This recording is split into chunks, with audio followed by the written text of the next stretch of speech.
Le bris des fausses croyances. Tu as grandi avec des phrases comme « ça, c'est haram »,« Allah n'aime pas ça ». Fais attention, tu vas commettre un péché. Et pourtant, combien de ces affirmations ne viennent ni du Coran, ni de la Sunna, ni de la sagesse prophétique? Beaucoup de croyances viennent de la peur, de la culture ou des traditions, mais pas de Dieu. Allah dit dans le Coran, ils suivent seulement des conjectures, alors que la vérité leur est venue clairement. Coran 53, 28. Cette vidéo va t'ouvrir les yeux sur 7 choses que tu penses haram, mais qu'Allah, lui, n'a jamais interdites. Avoir des émotions fortes. On t'a peut-être dit que montrer ta tristesse ou ta colère était un manque de foi. Pourtant, le prophète Jacob, a pleuré au point que ses yeux devinrent blancs de tristesse. Allah a révélé, ses yeux blanchirent sous l'effet de la tristesse, et il était accablé. Coran 12, 24. Alors pourquoi t'interdis-tu ce qu'Allah a permis? Combien d'émotions gardes-tu en toi par honte, alors qu'Allah t'a créé sensible? Dire « je ne sais pas ». Beaucoup pensent que reconnaître son ignorance est une faiblesse. Mais les savants disaient « celui qui dit « je ne sais pas » a donné la moitié du savoir ». Le prophète lui-même attendait la révélation plutôt que de parler sans certitude. As-tu peur de paraître faible ou peur de paraître vrai? Aimer le beau. Tu crois parfois que s'embellir, bien s'habiller, prendre soin de soi, serait haram. Pourtant, un homme demanda au prophète « J'aime que mes vêtements soient beaux et mes sandales élégantes. Est-ce de l'orgueil ?» Le prophète répondit « Allah est beau et aime la beauté. » Muslim. Un jour, un jeune homme s'est approché d'un sage en disant « On m'a dit que sourire trop, c'était haram. » Le sage lui répondit « Alors pourquoi Allah dit-il dans le Coran ? Et il fit rire et il fit pleurer. » 53, 43. Si Allah t'a créé avec le rire, qui te l'interdit? Les oublis de la miséricorde. Il existe dans notre communauté une habitude silencieuse, presque inconsciente, celle d'alourdir la religion jusqu'à la rendre difficile. On déclare haram ce qu'Allah n'a pas interdit. On complique ce qu'Allah a simplifié. Et sans s'en rendre compte, on éloigne les cœurs là où Allah voulait les attirer. Pourtant, Allah dit dans le Coran d'une manière si délicate, si parfaite, si pleine d'amour, Allah ne veut pas vous imposer quelque gêne. Coran 5:6. Ce verset est une caresse, une main posée sur l'épaule. Il dit « Je t'ai créé faible et je t'ai facilité la vie. » Mais parfois, la société oublie cela. Et toi aussi. Aujourd'hui, tu vas redécouvrir la douceur de ce que les gens ont oublié. La miséricorde d'Allah précède la loi. Toujours. Elle en est même l'origine. Parler de tes douleurs à Allah, tu as déjà entendu quelqu'un dire « Ne te plains pas ». Un croyant endure en silence. Comme si exprimer ta souffrance était une ingratitude. Comme si pleurer devant Allah l'offensait. Comme si tu devais cacher tes blessures pour mériter son amour. Mais regarde le Coran. Regarde les prophètes, les plus purs, les plus patients, les plus proches de Dieu. Jacob, accablé par la perte de son fils, dit ouvertement « Je ne me plains qu'à Allah de ma détresse et de ma tristesse. » Coran 12:4, 26. Il ne dit pas « Je me plains des gens », ni « Je me plains contre Allah ». Il dit « Je me confie à lui ». C'est une nuance immense, une nuance qui apaise, qui libère, qui guérit. Tu n'es pas faible lorsque tu te plains à Allah. Tu es sincère, tu es vrai, tu es humain, tu es son serviteur dans ta vulnérabilité, pas seulement dans ta force. Dans un monde où tout le monde te juge, Allah t'écoute. Dans un monde où tout le monde parle, Allah accueille tes silences. Dans un monde où tout le monde prétend comprendre, Allah sait déjà ce que tu portes. Penser profondément, réfléchir longuement. Parfois, tu entends des phrases comme « Trop réfléchir, c'est haram ». Ne te pose pas de questions. Obéis, et c'est tout. Comme si réfléchir t'éloignait d'Allah. Comme si penser était dangereux. Comme si la foi devait être aveugle pour être vraie. Mais dans le Coran, Allah ne cesse de dire « Ne médite-t-il donc pas » 4,82. Ne réfléchissent-ils pas 6,50. Ne raisonnerez-vous donc pas 2,44. Tu remarqueras que ces versets ne blâment pas l'intelligence. Ils blâment l'absence d'intelligence. Ils blâment ceux qui répètent sans comprendre, et lorsque tu réfléchis profondément, quelque chose de subtil se produit. Ton cœur s'ouvre, ton regard se purifie.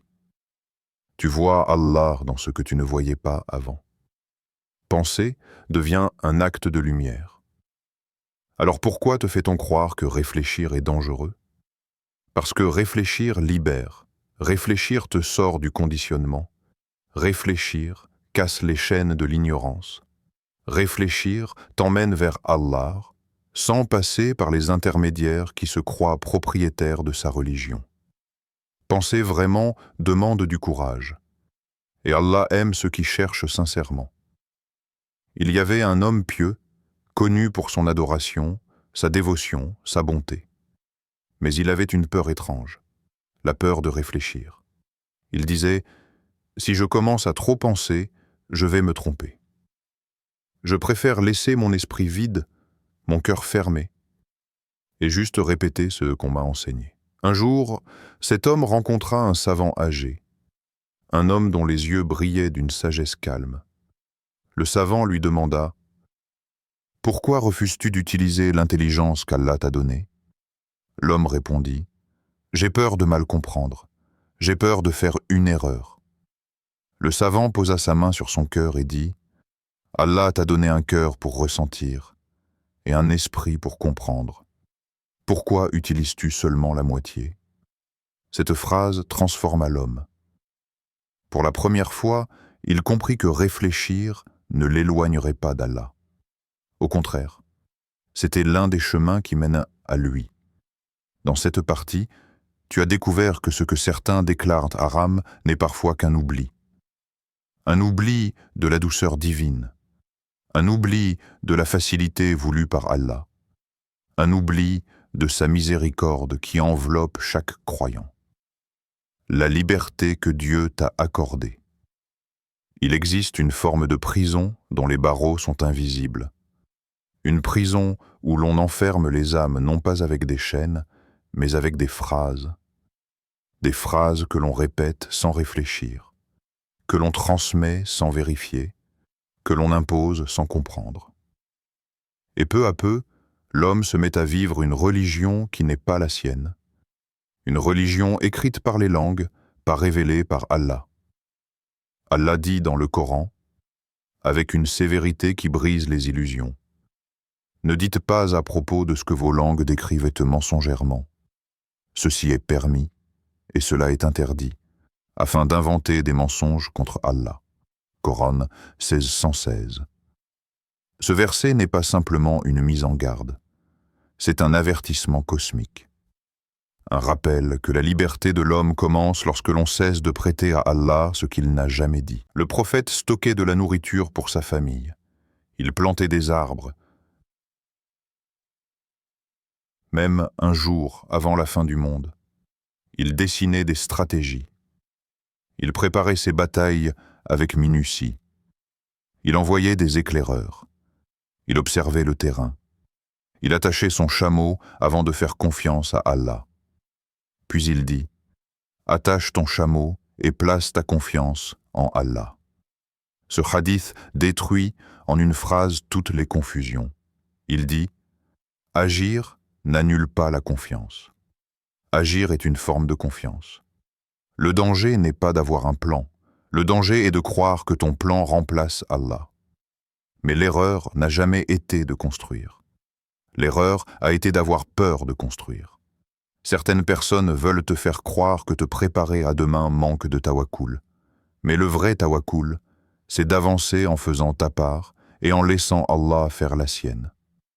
Tu as le droit, même le devoir, de bâtir une vie meilleure, d'améliorer ton quotidien, de te protéger, de prévoir, d'investir, de développer, de créer. Ce n'est pas haram. C'est la vie, c'est la responsabilité, c'est la foi active. Un homme posa un jour une question à un sage. Si Allah décide de tout, pourquoi travailler? Le sage sourit doucement et répondit. Parce qu'Allah t'observe pendant que tu travailles, et non pendant que tu dors. Ta part t'appartient. Ce que tu fais est ce que tu offres, et ce qu'Allah décide est ce qu'il t'accorde. Cette réponse, simple et profonde, illumina l'homme. Il comprit que l'être humain n'est pas un spectateur dans le décret divin. Il en est un acteur, un serviteur, un voyageur, un bâtisseur. Dans cette partie, tu viens de toucher du doigt une vérité fondamentale. La liberté n'est pas l'absence de règles. La liberté est l'absence de mensonges attribués à Allah. Le véritable visage de la spiritualité. Il existe une dimension de la foi que peu de gens atteignent. Celle où la religion cesse d'être un ensemble d'ordres et d'interdits et devient une lumière qui éclaire chaque respiration, chaque geste, chaque pensée. Une dimension où le croyant marche non par peur de fauter, mais par désir d'être proche d'Allah. Une dimension où le cœur reconnaît instinctivement que le véritable danger ne réside pas dans ce qui est haram ou halal, mais dans tout ce que les hommes ajoutent en dehors de ce qu'Allah a révélé. Le prophète disait « Ce qui est clair, et ce qui est interdit est clair ». Mais il ne disait pas que les hommes sont autorisés à inventer des interdictions. Il ne disait pas que la religion est une cage. Il ne disait pas que la spiritualité doit étouffer. Quand Allah dit « Nous ne t'avons rien prescrit dans la religion qui te soit une gêne ». Coran 22, 78. Il n'offre pas seulement une information, il révèle un secret sur sa nature. Ce verset est comme une fenêtre ouverte sur le divin. Il dit que la religion n'a jamais été conçue pour écraser ton âme. Elle a été conçue pour la libérer. Ce qui oppresse n'est pas Allah.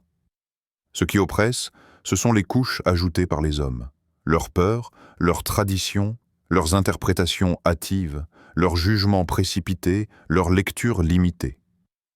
La vraie religion, celle du Coran, celle du prophète, n'est pas une prison. Elle est une clé. Lorsque la lumière disparaît sous les couches humaines, le monde spirituel ressemble parfois à une pièce sombre où l'on cherche la lumière avec une bougie. Tu avances, tu t'approches, mais chaque fois que tu crois toucher la lumière, quelqu'un souffle sur ta flamme. « C'est haram », dit l'un. « Non, c'est makrou », dit l'autre. « On m'a appris que c'est mauvais pour ta foi », ajoute un troisième. Alors, peu à peu, tu te mets à craindre Allah non pas comme un seigneur aimant, mais comme un tyran imaginaire que les hommes t'ont fabriqué. Tu te mets à voir la religion comme un labyrinthe, au lieu d'une route droite. Tu te mets à marcher dans la foi en regardant derrière toi, au lieu de regarder vers la miséricorde d'Allah devant toi. Mais la spiritualité, la vraie, celle qui traverse les âmes sensibles, celle qui transforme les existences, celle qui réveille les consciences, ne ressemble pas à cette obscurité. Elle est comme une lumière douce qui se pose sur ton cœur et dit « Reviens à moi, reviens à ce que j'ai révélé, reviens à ce que j'ai voulu pour toi. » Histoire spirituelle finale. Il y avait un homme, connu pour sa sévérité. Il parlait avec dureté, imposait des règles qu'il ne comprenait pas toujours, répandait plus la crainte que l'amour. Son fils grandit dans cette atmosphère pesante, où presque chaque geste lui semblait interdit. Sourire, jouer. Un jour, en cherchant un livre sur une étagère, le fils tomba sur un verset du Coran qu'il n'avait jamais réellement lu avec son cœur. Allah veut alléger pour vous. Coran 4:28. Cette révélation lui transperça l'âme. Il comprit alors que toutes ses peurs n'étaient pas venues d'Allah. Elles venaient des hommes. Ce jour-là, il ne cessa pas d'obéir. Il cessa simplement de craindre ce qu'Allah n'avait jamais ordonné de craindre. Et dans ce geste, il sentit son cœur respirer pour la première fois. Appel introspectif. Ferme les yeux quelques secondes. Écoute les questions qui montent dans ton cœur, pas dans ton esprit. Combien de choses as-tu abandonnées parce que les gens ont dit que c'était haram? Combien de portes as-tu fermées alors qu'Allah les avait ouvertes pour toi? Combien de fois as-tu confondu la voix de la culture avec la voix du Créateur? Combien de fois as-tu laissé les interprétations humaines assombrir ce qu'Allah avait révélé avec lumière? Il y a des questions qui réveillent doucement. Celles-ci réveillent profondément. Message divin, final, sans conclusion. Allah ne t'a pas créé pour marcher dans des chemins étroits. Il t'a créé libre, conscient, lumineux. Il t'a donné un cœur pour ressentir, un esprit pour comprendre et une âme capable de s'élever au-dessus de tout ce que les hommes inventent. Il t'a donné la foi comme lumière, pas comme poids. Il t'a donné la religion comme outil d'élévation, pas comme chaîne. Ne laisse jamais les autres te voler les permissions qu'Allah t'a accordées. Ce que Dieu a rendu licite ne peut devenir illicite simplement parce qu'un homme l'a dit. Allah dit « Et la lumière d'Allah ne peut être éteinte » Coran 9:32. Cette lumière, c'est aussi la tienne.